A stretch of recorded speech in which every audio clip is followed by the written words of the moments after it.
Hello and welcome back to Bookish Brits. My name is Michelle and I'm really excited today to talk to you about two books that I've read recently by Barrington Stoke. The first is Firebird and the second is White Eagles. Both of these are by Elizabeth Wein. Wein, not entirely sure how to say that. But I really adored both books. I am ashamed to admit that these are the first two books, I guess, by Elizabeth Wein that I've read before. I know everyone absolutely raves about Code Name Verity. I've not read it. Don't kill me. But I picked up Firebird and White Eagles kind of on a whim this year. Historical fiction is something that I'm not always hugely excited about, but I think it's really the storylines that really grabbed me about these two books. They're both about female pilots during World War II. The first book that I'm going to talk to you about is Firebird. This is about a young girl, Nastya, who lives in Russia, and she's I don't know, she's like she's a pilot, and she wants to sign up to the war effort, and it starts with her and her rowing crew all going to the, I don't know, military sign-up place all together, thinking that they were going to be on a squad together. My military jargon's not the greatest. Comes as no surprise already, right? And instead, all of the men, boys, really, because they're all teenagers, get drafted, and she gets sent back to train other pilots.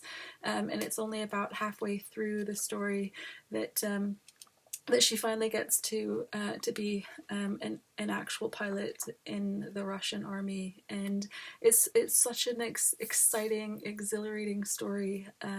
It was one of those books that I had to read around studying, and it was something that I was using as a prize to get through another chapter, to write, another section of my essay type of thing. And what was really interesting about this book in particular is how much it really is included in such a short book. So at the start of the book, you find out that she's on trial for treason. So she's been accused of being a traitor, and this is her story of what happens and her reasons why she believes that she's done the things that she's done for a reason.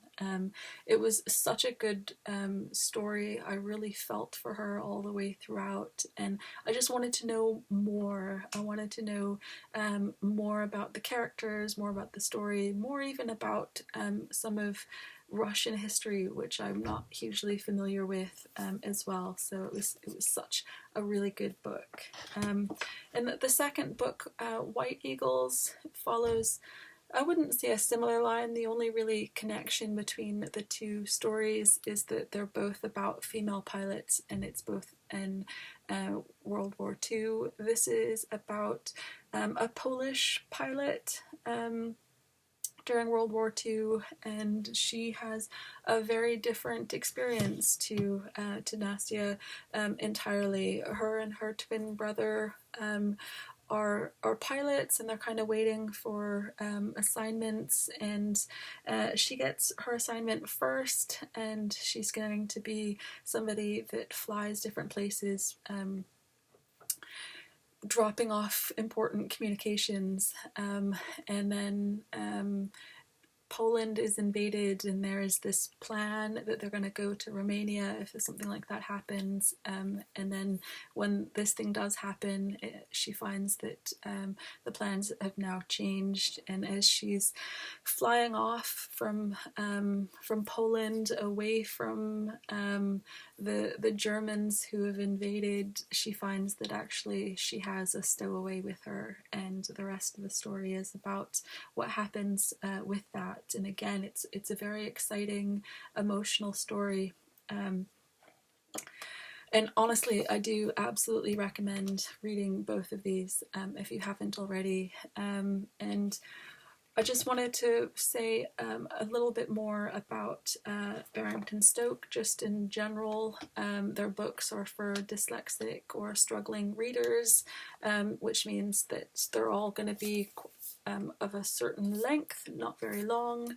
They're printed on off-white paper, which makes it easier to focus. There's lots of space in between on the pages. Sometimes there are illustrations, but not always. And what I love about Barrington Stoke is that they're targeting this type of reader who are struggling or dyslexic, but that they also just get the most incredible authors on their list. I've read quite a few of their books so far, and I've just been blown away by the quality of the stories. And these two are definitely included in that. And also what this has done for me anyway, is that it's really encouraged me to go back and pick up Code Name Verity. Even though everyone's raved about it for ages, it's always felt like something that might be too much. Like I said, historical fiction's not really my thing, but after reading these two books, it's definitely given me the push in that direction that I think I needed. So, highly recommended. That's all. That's all from me to now. That's all from me today. Thank you for watching, and I'll see you again next time.